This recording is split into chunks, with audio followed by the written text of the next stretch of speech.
21वां अध्याय। हमारी कश्मीर यात्रा। अब तुम यात्रा करने योग्य स्वस्थ हो गए हो। मैं भी तुम्हारे साथ कश्मीर चलूंगा। श्री युक्तेश्वर जी ने एशियाटिक कॉलरा से मेरे ठीक हो जाने के 2 दिन बाद मुझसे कहा। उसी दिन शाम को 6 लोगों का हमारा दल उत्तर की ओर जाने के लिए गाड़ी पर सवार हो गया। हमारा पहला पड़ाव शिमला में हुआ, जो हिमालय के पहाड़ों के सिंहासन पर विराजमान रानी सदृश शहर है। भव्य दृश्यों का आनंद लेते हुए हम ढलान युक्त सड़कों पर घूमे। विलायती स्ट्रॉबेरी ले लो, एक मनोरम स्थान पर लगे खुले बाजार में बैठी एक वृद्धा चिल्ला रही थी। छोटे छोटे लाल लाल अपरिचित फलों को देखकर गुरुदेव का कौतूहल जागा। उन्होंने एक बड़ी टोकरी भर फल खरीद लिए और पास ही खड़े कन्हई और मुझे खाने को दिए।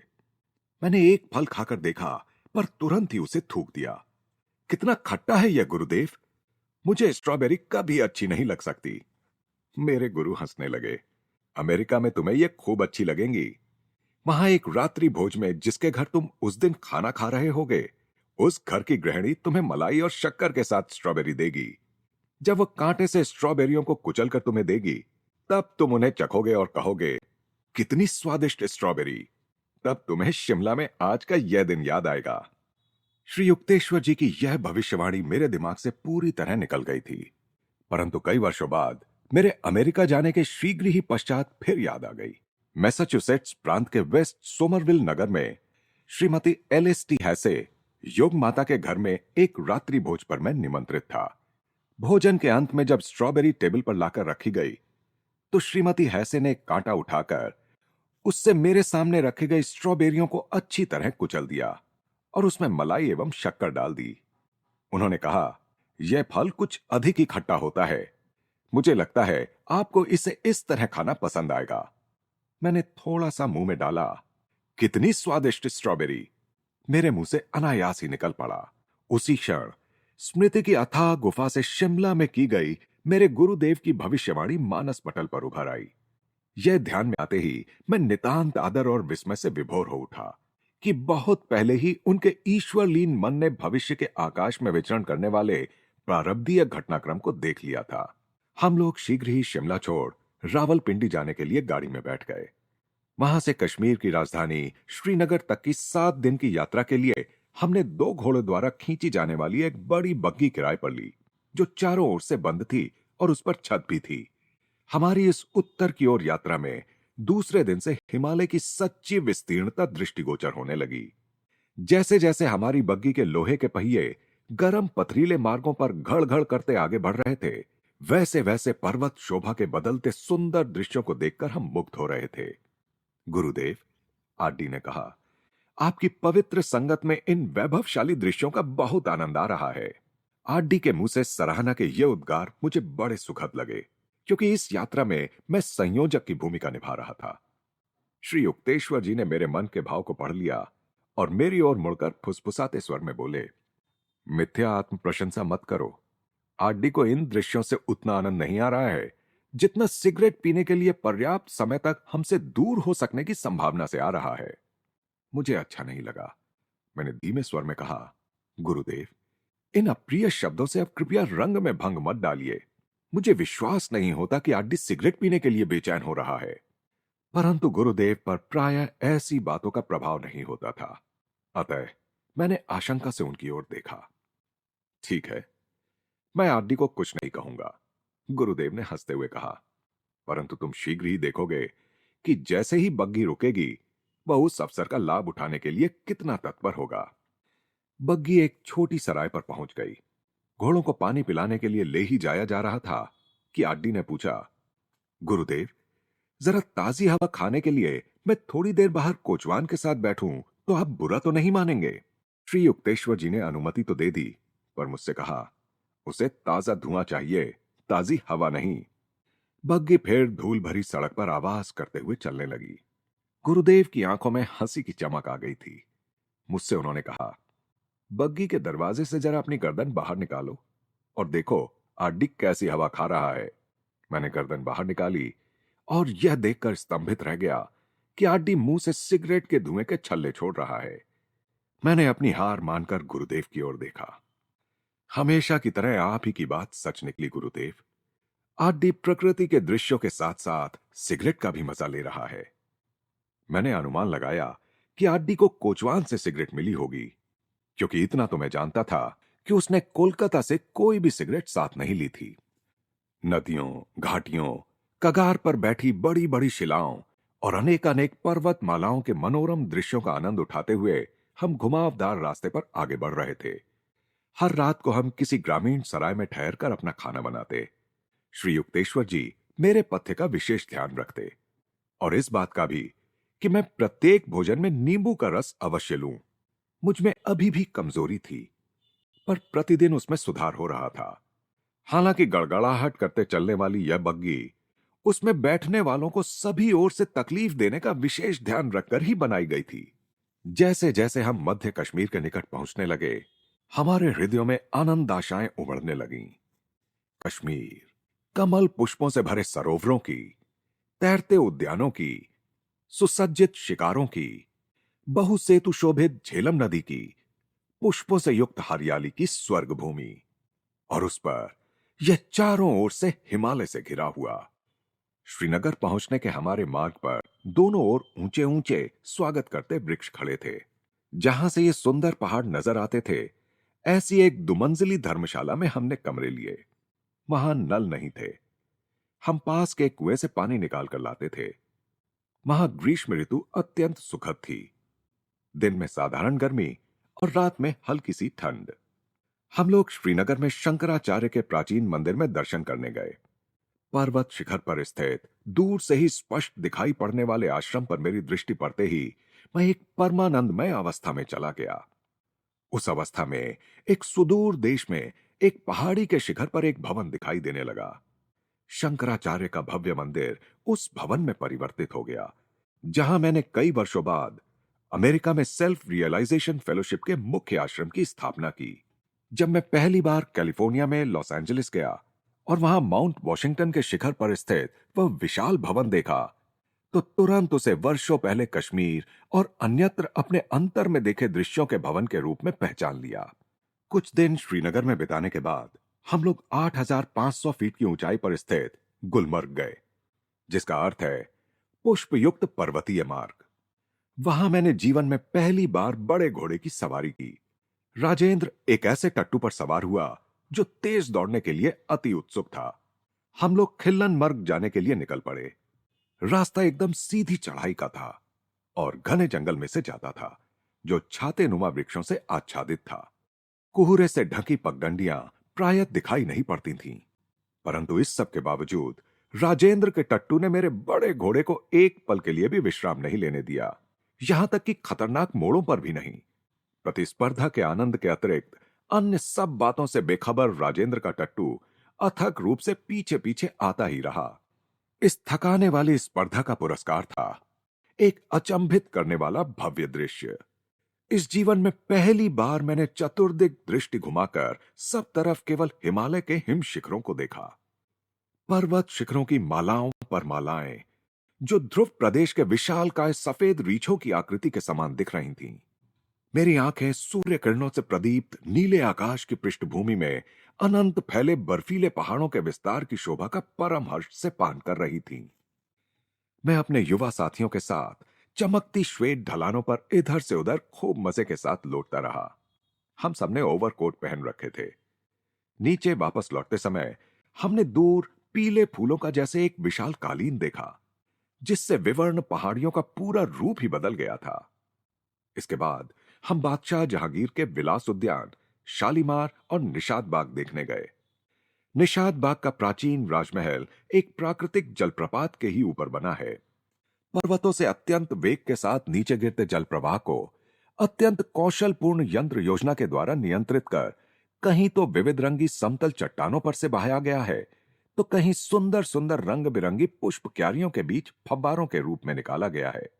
यह प्रवाह धारा राजमहल के अनेक कमरों से भी गुजरती है और अंत में धरती पर उतरते समय किसी आकाश गामिनी परी के समान नीचे स्थित झील में उतरती है। इन विशाल उद्यानों में रंगों का जैसे उत्सव है।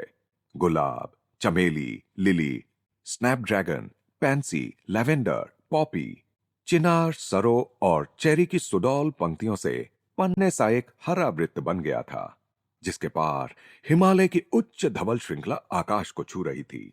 तथाकथित कश्मीरी अंगूर कोलकाता में मुश्किल से ही मिल सकने वाला और महंगा परंतु अत्यंत स्वादिष्ट फल माना जाता है। राजेंद्र रास्ते भर कश्मीर में भर पेट अंगूर खाने की चर्चा करता आ रहा था, परंतु कश्मीर में अंगूर का कोई बड़ा बाग देखने में न आने से उसे घोर निराशा हुई। उसकी निराधार अपेक्षा के लिए मैं उसे यदा कदा चिढ़ाया करता। ओह, मेरा पेट अंगूर से इतना भर गया है कि मुझसे चला नहीं जाता, मैं कहता। मेरे पेट में तो इन अदृश्य अंगूरों की मदिरा भी बन रही है। बाद में हमने सुना कि मीठे अंगूर कश्मीर के पश्चिम में काबुल में होते हैं। हमने पिस्ता मिश्रित रबड़ी की आइसक्रीम पर ही संतोष कर लिया। लाल कशीदाकारी किए हुए छत्र वाले शिकारों में बैठकर हम पानी में मकड़ी जाल के समान लगने वाले अनेक अनेक नहरों के जाल से बनी डल झील में अनेक बार घूमे। यहाँ लट्ठों और मिट्टी की सहायता से बने अनेक तैरते उद्यान दिखाई देते हैं। वस्तुतः प्रथम दृष्टि में दूर दूर तक फैले हुए पानी के बीच साग सब्जियों और तरबूजों की फसल का दृश्य ही इतना विसंगत लगता है कि कोई भी आश्चर्यचकित हुए बिना नहीं रहता।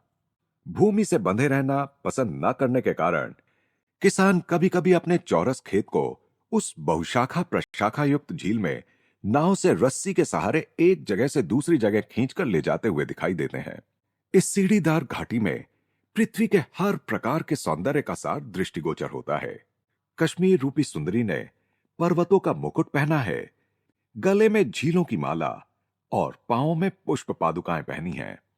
बाद के वर्षों में अनेक देशों की यात्रा करने के बाद मैं समझ गया कि कश्मीर को संसार का सर्वाधिक सुंदर प्रदेश क्यों कहा जाता है। स्विट्जरलैंड के एल्प्स पर्वत, स्कॉटलैंड की लॉच लोमंड झील तथा इंग्लैंड की अति सुंदर झीलों की कुछ झांकियां यहां मिल जाती हैं। कश्मीर की यात्रा पर आए अमेरिकी यात्रियों को यहां अलास्का के ऊबड़ खाबड़ भूप्रदेश की भव्यता और डेनवर के पास स्थित पाइक्स पीक की याद दिलाने वाला बहुत कुछ मिल जाएगा। प्राकृतिक सौंदर्य स्पर्धा में पहला पुरस्कार मैं या तो मेक्सिको के जोकिमिल्को के शानदार दृश्य को दूंगा, जहां आकाश, पर्वत और पोपलर वृक्ष पानी की असंख्य धाराओं में अटखेलियां करती मछलियों के बीच प्रतिबिंबित होते हैं, या फिर कश्मीर की झीलों को दूंगा जो हिमालय के कठोर पहरे में सुरक्षित सुंदरियों के समान लगती हैं। ये दो स्थान मेरी स्मृति में पृथ्वी पर सबसे सुंदर स्थलों के रूप में उभर आते हैं। फिर भी जब मैंने येलोस्टोन नेशनल पार्क, कोलोराडो के ग्रैंड कैनियन और अलास्का का सौंदर्य देखा तो मैं मंत्रमुग्ध हो गया। येलोस्टोन पार्क पृथ्वी पर शायद एकमेव प्रदेश है जहां घड़ी किसी नियमितता से गर्म जल के फव्वारे फूटकर हवा में ऊंचे उठते रहते हैं। इस ज्वालामुखी क्षेत्र में प्रकृति ने आज भी आरंभिक सृष्टि का नमूना रख छोड़ा है। गंधक में गर्म जल के झरने, दूधिया और इंद्रनील वर्ण के जलाशय, उग्र गर्म फव्वारे, मुक्त रूप से विचरण करते भालू, भेड़िए, जंगली भैंसे और अनेक प्रकार के अन्य जंगली पशु सड़क मार्ग से वायोमिंग से होकर बुदबुदाते गर्म कीचड़ के डेविल्स पिन पॉट की ओर जाते समय रास्ते के किनारों पर कल कल निनाद करते झरने, गर्म जल के फव्वारे और वाष्पमय फुहारे देखकर मेरे मन में यह विचार अवश्य आया कि येलोस्टोन को इसकी अद्वितीयता के लिए विशेष पुरस्कार मिलना चाहिए। कैलिफोर्निया के योसेमिटी पार्क में अत्यंत पुराने उत्तुंग सिक्वाइया यानी देवदार जाति के अति ऊंचे बढ़ने वाले पेड़ जो आकाश में दूर तक उठे भीमकाय स्तंभों की भांति दिखते हैं, दिव्य कौशल से निर्मित हरे प्राकृतिक मंदिर हैं। यूं तो पौर्वात्य देशों में भी अनेक सुंदर सुंदर जलप्रपात हैं, परंतु इनमें से एक भी न्यूयॉर्क राज्य में कनाडा की सीमा पर स्थित नायग्रा जलप्रपात के सौंदर्य की बराबरी नहीं कर सकता। केंटकी की अति विशालकाय मैमथ गुफा और न्यू मेक्सिको स्थित अत्यंत विशाल भूमिगत गुफा कार्ल्सबाड कैवर्न्स तो विचित्रताओं से भरपूर परिदेश ही हैं। इन गुफाओं की छतों से लटकते बर्फ की मीनारों के समान दिखते पत्थरों के सुओं का प्रतिबिंब नीचे भूगर्भस्थ जल में पड़ता है। यह दृश्य परलोकों की मानव की कल्पना की झांकी प्रस्तुत करता है। अपने सौंदर्य के लिए जगत विख्यात कश्मीरियों में से अनेक लोग यूरोपियनों के समान ही गोरे हैं और उनका नाक नक्श तथा शरीर का गठन भी उन्हीं के समान है। अनेक लोग नीली आंखों के भी हैं और सुनहरे बालों के भी। पाश्चात्य पोशाक में ये लोग ठेठ अमेरिकनों की तरह दिखते हैं। हिमालय की ठंड उनका सूर्य के उत्ताप से बचाव करती है और इस प्रकार उनके गौर वर्ण की रक्षा करती है। भारत में हम जैसे जैसे दक्षिण दिशा में उष्ण कटिबंध की ओर बढ़ते जाते हैं, वैसे वैसे लोगों का रंग अधिकाधिक काला दिखाई देने लगता है। कश्मीर में कुछ सप्ताह सुखपूर्वक बिताने के पश्चात मुझे बंगाल लौटने की तैयारी करने के लिए विवश होना पड़ा, क्योंकि श्रीरामपुर कॉलेज का नया सत्र आरंभ होने वाला था। श्री युक्तेश्वर जी, कन्हाई और आड्डी कुछ दिन और श्रीनगर में रुकने वाले थे। वहां से मेरे प्रस्थान से कुछ समय पहले गुरुदेव ने संकेत दिया कि कश्मीर में उनका शरीर अस्वस्थ होने वाला है। गुरुदेव, परंतु आप तो पूर्णतः स्वस्थ लग रहे हैं, मैंने कहा। ऐसी भी संभावना है कि मैं इस संसार को ही छोड़ जाऊं। गुरुजी, उनके चरणों में गिरकर मैं गिड़गिड़ाने लगा। कृपा करके वचन दीजिए कि आप अभी देह त्याग नहीं करेंगे। मैं अभी आपके बिना चल सकने के लिए तैयार नहीं हूं। श्री युक्तेश्वर जी चुप रहे, परंतु मेरी ओर देखकर इतनी अनुकंपा के साथ मुस्कुराए कि मैं आश्वस्त हो गया। अनिच्छापूर्वक ही मैं वहां से चल पड़ा। गुरुदेव अस्वस्थ, स्थिति अत्यंत नाजुक। आड्डी का यह तार मुझे श्रीरामपुर लौटने के थोड़े ही समय बाद मिला। दुख और संताप के अतिरेक में मैंने तुरंत गुरुदेव को तार भेजा। गुरुदेव, मैंने आपसे देह त्याग न करने का वचन मांगा था। कृपा करके शरीर मत छोड़िए, नहीं तो मैं भी मर जाऊंगा। तथास्तु, यह गुरुदेव का कश्मीर से जवाब था। कुछ ही दिनों में आड्डी का एक पत्र आया, जिसमें उसने लिखा था कि गुरुदेव स्वस्थ हो गए हैं। अगले पखवाड़े में जब गुरुदेव श्रीरामपुर वापस आए, तो उनका आकार में आधा हुआ शरीर देखकर मुझे अत्यंत दुख हुआ। श्री युक्तेश्वर जी के शिष्यों के लिए अच्छी बात यह थी कि श्री युक्तेश्वर जी ने कश्मीर में अपने भीषण ज्वर की अग्नि में उनके शिष्यों के अनेक पापों को जला डाला था। उच्च कोटि के योगियों को एक शरीर से रोग निकालकर अपने शरीर में ले लेने के अधिभौतिक तरीके का ज्ञान होता है। बलवान मनुष्य भारी वजन ढोने में कमजोर मनुष्य की सहायता कर सकता है। उसी प्रकार आध्यात्मिक महामानव अपने शिष्यों के कर्म भार के कुछ हिस्से को अपने ऊपर लेकर उनके शारीरिक और मानसिक कष्टों को न्यूनतम स्तर तक कम कर सकता है। जिस प्रकार धनाढ्य मनुष्य अपने अव्ययी पुत्र के भारी कर्ज को चुकाने के लिए अपने धन के कुछ हिस्से को त्याग कर उसकी गलतियों के भीषण परिणामों से उसे बचा लेता है, उसी प्रकार गुरु अपने शिष्यों की दुर्गति को कम करने के लिए अपनी स्वास्थ्य संपदा के कुछ हिस्से को तिलांजलि दे देता है। एक गुप्त योग पद्धति द्वारा संत अपने मन और सूक्ष्म देह को पीड़ित व्यक्ति के मन और सूक्ष्म देह के साथ जोड़ लेता है, और इस प्रक्रिया में रोग पूर्ण रूप से या आंशिक रूप से योगी के शरीर में संक्रमित हो जाता है। देव भूमि पर ईश्वर साक्षात्कार की फसल काट लेने के बाद सिद्ध पुरुष अपने शरीर की चिंता नहीं करता। फिर वह दूसरों के कष्ट कम करने के लिए अपने शरीर को रोगग्रस्त होने भी देता है, तो भी उसके कभी दूषित ना हो सकने वाले मन पर उसका कोई प्रभाव नहीं पड़ता। ऐसी सहायता कर पाने के लिए वह अपने आप को भाग्यवान मानता है। ईश्वर में परम मोक्ष प्राप्त करने में ही मानव देह का उद्देश्य संपूर्ण रूप से पूरा होना अंतर्निहित है। यह हो जाने के बाद सिद्ध पुरुष उसकी जैसी इच्छा हो वैसा अपने देह का उपयोग करता है। एक गुरु का संसार में कार्य है मानव जाति के दुख कम करना, चाहे वह आध्यात्मिक उपायों से हो या बौद्धिक उपदेशों से या इच्छा शक्ति के द्वारा हो या उनके रोगों को अपने ऊपर लेने के द्वारा। इच्छा मात्र से अधिचेतन अवस्था में प्रविष्ट होकर सद्गुरु अपने शारीरिक कष्ट से अलिप्त हो सकता है, परंतु कभी कभी शिष्यों के लिए उदाहरण स्थापित करने हेतु वह शारीरिक पीड़ा को उदासीन भाव से स्वेच्छा से सहन करता है। दूसरों के रोग अपने ऊपर लेकर योगी उनके लिए कर्म सिद्धांत के कार्य कारण नियम की पूर्ति कर सकता है। यह नियम गणित की सी अनिवार्यता से अपने आप कार्य करता है। इसकी कार्यविधि में ब्रह्मज्ञानी वैज्ञानिक आधार पर फेरबदल कर सकते हैं। आध्यात्मिक नियम यह अनिवार्य नहीं बनाता कि कोई गुरु या सिद्ध पुरुष जब जब दूसरे किसी मनुष्य को रोग मुक्त करे तो वह स्वयं बीमार हो जाए। तुरंत स्वस्थ करने की विभिन्न पद्धतियां हैं जो संतों को ज्ञात होती हैं, जिनमें आध्यात्मिक तरीके से रोग निवारण करने वाले को कोई क्षति नहीं होती। सामान्यतः संतजन ऐसी ही किसी पद्धति से लोगों को रोग मुक्त कर देते हैं, परंतु कभी कभी, हालांकि ये बहुत बिरले ही होता है, कि जब कोई गुरु अपने शिष्यों के क्रम विकास में अत्यधिक गति लाना चाहता है, तब वह उनके अवांछनीय कर्मों के बहुत बड़े भाग को अपने ऊपर लेकर उनके परिणामों को अपने शरीर में भोगकर उन्हें निष्फल कर सकता है। ईसा मसीह ने पहले ही स्पष्ट संकेत दे दिया था कि उनका जीवन अनेकों के पापों का मूल्य चुकाने के लिए है। उनमें जो दैवी शक्तियां थीं, उनके होते हुए ईसा को कभी भी क्रॉस पर मृत्यु नहीं दी जा सकती थी, यदि वे स्वेच्छा से कार्य कारण के सूक्ष्म ब्रह्मांडीय नियम में सहयोग नहीं करते। इस प्रकार उन्होंने दूसरों के कर्मों के परिणामों को अपने ऊपर ले लिया, खासकर अपने शिष्यों के कर्मों के परिणामों को। इससे शिष्यों को उन्होंने परिशुद्ध किया और इस योग्य बनाया कि वे सर्वव्यापी चैतन्य को या पवित्र आत्मा यानी होली घोस्ट को धारण कर सकें, जो बाद में उनमें अवतरित हुआ। केवल आत्म साक्षात्कार प्राप्त ब्रह्मज्ञानी सिद्ध पुरुष ही अपनी प्राण शक्ति को दूसरों में संचरित कर सकते हैं या उनके रोगों को अपने शरीर में ला सकते हैं। कोई साधारण मनुष्य इस यौगिक पद्धति का अवलंबन नहीं कर सकता, न ही उसके लिए ऐसा करना वांछनीय है, क्योंकि अस्वस्थ शरीर गहरे ध्यान के लिए बाधा बनता है।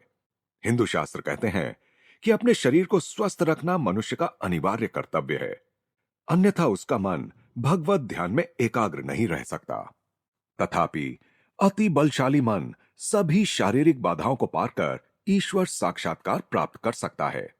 अनेक संतों ने अपने रोगों की ओर कोई ध्यान न देकर अपने ईश्वर अनुसंधान में सफलता प्राप्त की है। असीसी के सेंट फ्रांसिस स्वयं गंभीर रोगों से ग्रस्त होने के बावजूद दूसरे लोगों का रोग निवारण करते थे और मृत लोगों को फिर से जिंदा भी कर देते थे। मैं एक ऐसे भारतीय संत को जानता था जिनका आधा शरीर कभी फोड़ों से भरा हुआ था। उनका मधुमेह रोग इतना उग्र था कि वे लगातार 15 मिनट से अधिक स्थिर नहीं बैठ सकते थे, किंतु उनकी आध्यात्मिक आकांक्षा अटल थी। वे प्रार्थना करते, प्रभु, क्या आप मेरे इस भग्न मंदिर में आएंगे? अविरत प्रचंड इच्छा शक्ति के बल से वे आखिर प्रतिदिन 18 घंटों तक पद्मासन में समाधि लगाकर बैठने लगे। उन्होंने मुझे बताया, और 3 साल पूरे होते होते मैंने ईश्वर के अनंत प्रकाश को अपने भीतर चकमगाते पाया। उसके वैभव के आनंद में मग्न होकर मैं अपने शरीर को भूल गया। बाद में मैंने देखा कि ईश्वर की दया से मेरा शरीर पूर्णतः स्वस्थ हो गया था। रोग निवारण की एक ऐतिहासिक घटना भारत में मुगल साम्राज्य के संस्थापक बाबर से संबंधित है।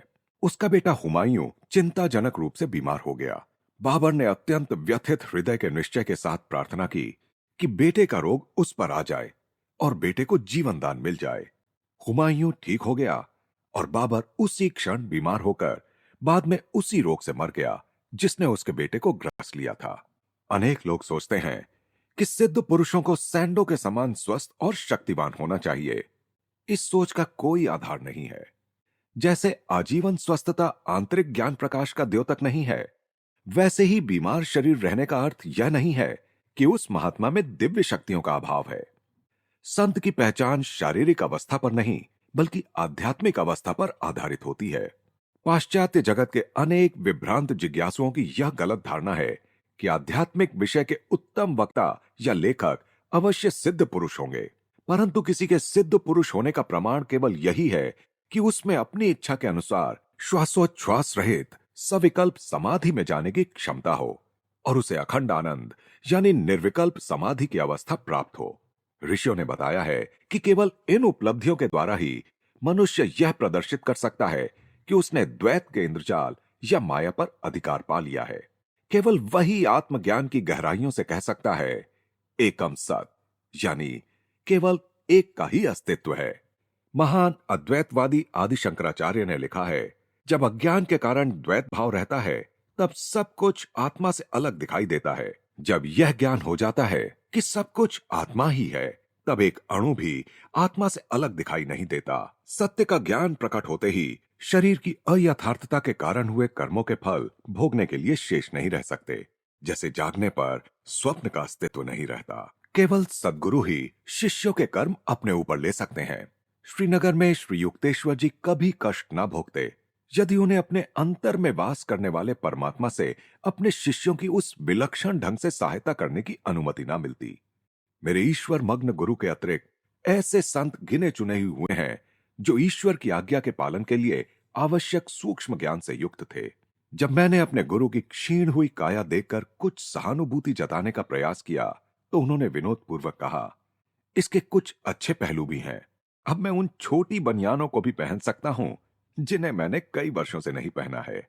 गुरुदेव की प्रसन्न हंसी को सुनकर मुझे सेंट फ्रांसिस डी सेल्स के वे शब्द याद आ गए, जो संत उदास रहता है वह व्यर्थ संत है।